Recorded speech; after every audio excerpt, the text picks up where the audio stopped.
আসসালামু আলাইকুম। আচ্ছা বলুন তো, 1971 সালের বাংলাদেশের মুক্তিযুদ্ধের পর স্বাধীনতা বিরোধীদের সর্বপ্রথম কে ক্ষমতায় বসিয়েছিল? নিশ্চয়ই এখন কার কথা মনে আসতেছে? আসুন চলুন দেখে নিই। বইয়ের নাম হচ্ছে মুজিবের রক্ত লাল। লেখক হচ্ছে এম আক্তার মুকুল। অন্য প্রকাশনী 2016 সালে সেটা প্রকাশ করে। তার মুজিবের রক্ত লাল বইয়ে কী লিখেছে চলুন 122 থেকে 123 পৃষ্ঠা একটু দেখে আসি। 28 মার্চ দালাল আইন বিচারের জন্য সারা দেশের সমস্ত জেলায় মোট 73টি বিশেষ ট্রাইব্যুনাল গঠন করা হয়। এপ্রিল মাস থেকে দালাল আইনের বিচার কাজ শুরু হয়। ইয়াহিয়া খান শেখ মুজিবের বিরুদ্ধে যে মামলার ট্রায়াল শুরু করেছিলেন, সেই মামলার শেখ মুজিবের বিরুদ্ধে সাক্ষী ছিলেন করাচি ডন পত্রিকার প্রতিনিধি মাহবুবুল আলম। অর্থাৎ ইয়াহিয়া খান শেখ মুজিবের বিরুদ্ধে যে মামলা করেছিলেন সেটা রাজসাক্ষী ছিল করাচি ডন পত্রিকার প্রতিনিধি মাহবুবুল আলম।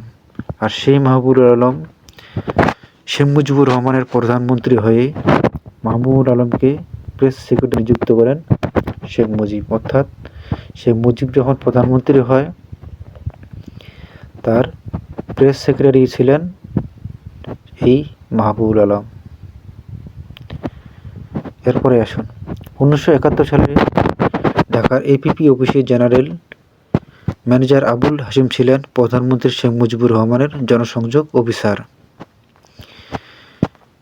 সিএসপি রফিকুল ইসলাম ছিলেন প্রধানমন্ত্রীর সেক্রেটারি। কুখ্যাত খনি জেনারেল টিক্কা খানের পিএস অনু ইসলাম চাকরি করতেন গণভবনে। অর্থাৎ টিক্কা খানের বাংলাদেশের মুক্তিযুদ্ধের পর শেখ মুজিব নিজেই যারা বাংলাদেশের স্বাধীনতা বিরোধী ছিল তাদেরকেই ক্ষমতায় বসিয়েছে। টিক্কা খানের পিএস আনু ইসলাম উনিও চাকরি পান গণভবনে। মোনায়েম খানের এডিসি ব্রিগেডিয়ার মশরুলকে শেখ মুজিব নিজের এডিসি পদে নিয়োগ দেন। তারপরে আসেন পাকিস্তান আমলে তাজউদ্দিন আহমদের উপর নজরদারির জন্য একটি টিম ছিল 303 নামে, মানে 303 নামে একটা টিম ছিল। সেই টিমটা কী করতো? তাজউদ্দিন আহমেদকে নজরদারি করত। ওই টিমের সদস্য ছিল মতিউল ইসলাম। ওই মতিউল ইসলামকে শেখ মুজিব অর্থ সচিব পদে নিয়োগ দেয়। এরপরে 1971 সালে পাকিস্তানি বাহিনীর ধ্বংসলীলার সময় ঢাকা সিটির পুলিশের এসিপি হিসেবে পাকিস্তান সরকারি চাকরি করেছেন ই.এ. চৌধুরী। স্বাধীনতার পর তিনি প্রমোশন পেয়ে ডিআইজি হন এবং গোয়েন্দা বিভাগের প্রধানের দায়িত্ব পালন করেন। অর্থাৎ যিনি বাংলাদেশের ধ্বংসলীলা চালিয়েছেন ই.এ. চৌধুরী, তিনি পরবর্তী সময়ে দেশ স্বাধীনতার পর হন বাংলাদেশের গোয়েন্দা বিভাগের প্রধান। আগরতলা মামলার সাক্ষী তৈরি করেছিলেন পুলিশ অফিসার এ.বি.এস. সত্তর। স্বাধীনতার পর তিনি কিছুদিন জেলে ছিলেন। তারপরে বিশেষ তদবিরের মাধ্যমে টাকা পয়সা দিয়ে তিনি হয়ে গেলেন প্রধানমন্ত্রীর গোয়েন্দা প্রধান।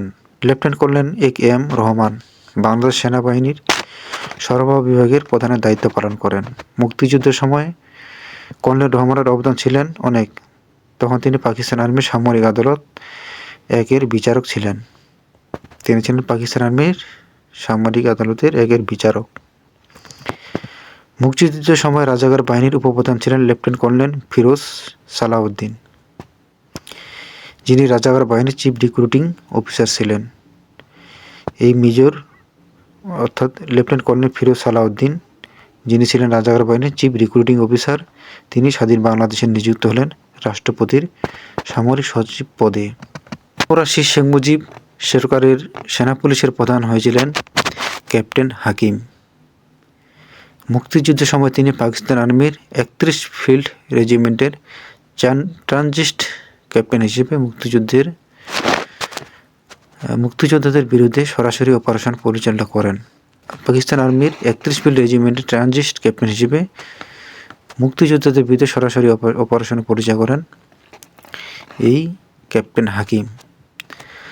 আখাউড়া, তেলিয়াপাড়া এলাকার অনেক মুক্তিযোদ্ধা তার অপারেশনে শহীদ হয়েছেন। মুক্তিযুদ্ধের সময় পাকিস্তান আর্মির গোলাবারুদ সরবরাহের দায়িত্বে থাকা পাকিস্তান আর্মির অর্ডিন্যান্স কোরের অফিসার লেফটেন্যান্ট মোদাব্বের ও লেফটেন্যান্ট ফরিদ স্বাধীন বাংলাদেশের পুলিশ বিভাগে উচ্চ পদস্থ লাভ করেন। খাবার সরবরাহ করত এই মোদাব্বের ও লেফটেন্যান্ট ফরিদ। তারপর হয়ে এসছেন মুক্তিযুদ্ধের পর তারা কি করছে, তারা পুলিশের উচ্চ বিভাগে দায়িত্ব লাভ করে। এরপরে এয়ার কমোডোর আমিনুল ইসলাম মুক্তিযুদ্ধের সময় পাকিস্তান গোয়েন্দা সংস্থা ISI এর ঢাকার প্রধান ছিলেন। পাকিস্তানি গোয়েন্দা সংস্থার প্রধান ছিলেন। স্বাধীনতার পর শেখ মুজিব সরকার প্রশাসনে তিনি হলেন সশস্ত্র বাহিনীর গোয়েন্দা বিভাগের প্রধান। এই তথ্যগুলো আপনারা কথা পাবেন, সেটা এর আগে আমি বলে দিয়েছি। ফ্যাসিস্ট সরকার যে হাজার হাজার মানুষকে পঙ্গুত্ব করলো, 2000+ মানুষকে শহীদ করলো, তারাই আসে আবার কি করলো, স্বাধীনতা বিরোধীর বিচার করলো, একটা প্রহসনমূলক বিচার। তো ইতিহাসের এমন অনেক বই আছে, আপনারা এই বইগুলো পড়বেন, জানবেন আসলে বাংলাদেশের কে অরিজিনাল দালাল ছিল। শেখ মুজিবের অসমাপ্ত আত্মজীবনীতে উল্লেখ আছে যে তিনি যখন ইন্দিরা গান্ধীর সাথে দেখা করতেন, দীর্ঘ 23 বছরের সংগ্রামের ফলাফল আজ আমাদের সার্থক হলো। এই জিনিসটাই আপনারা যখন মূল্যায়ন করবেন বুঝতে পারবেন যে তাদের কলাকৌশল কি। 22টি পরিবারের কারণে বাংলাদেশের একটা অস্থিতিশীল রাষ্ট্রে পরিণত হয়েছিল, কারণ তাদের ছিল ক্ষমতার লোভ। এই ক্ষমতার লোভের কারণে বাংলাদেশ মানুষ, আপনারা একটু চিন্তা করলে বুঝতে পারবেন যে 47 থেকে 71 সাল পর্যন্ত বাংলাদেশের কতগুলা প্রতিষ্ঠান হয়েছে। আমরা ছোটবেলায় বইতে পড়েছি যে জাতীয় বাজেটের 40% বাংলাদেশে দিত আর 60% পাকিস্তান সরকার খরচ করত। আচ্ছা বলুন তো, বাংলাদেশের আয়তন কত আর পাকিস্তানের আয়তন কত পার্সেন্ট বাংলাদেশ পায় যদি মোট আয়তনের তুলনায় হিসাব করেন? তো ভারত কখনো চায়নি যে বাংলাদেশকে শান্তিতে থাকতে। তারা চেয়েছিল যে ষড়যন্ত্রের মাধ্যমে দেশটাকে তারা তাদের কররাজ্যে পরিণত করবে। বাংলাদেশ পাকিস্তান আলাদা হতো যে কোনো রাজনৈতিক পরিস্থিতির কারণে হোক, যে কোনো 71 হোক বা তার পরবর্তী সময়েও পাকিস্তানের কররাজ্যে থাকতো না বাংলাদেশ অবশ্যই স্বাধীন হইতো, আলাদা হইতো এবং রাজনৈতিক স্থিতি শান্ত করার জন্য সেটা কোনো এক সময় সেটা আলাদা হতো। কিন্তু ভারত সেটা চায়নি। তারা চেয়েছে এই দেশটাকে তাদের আওতায় নিয়ে আসতে, যেটা আমরা এত বছর যে দেখে আসলাম। তো সর্বশেষ এটুকুই, এই পর্যন্তই। এই বইগুলো পড়বেন, মুক্তিযুদ্ধের ইতিহাসের বইগুলা, আপনারা অনেক তথ্য পেয়ে যাবেন।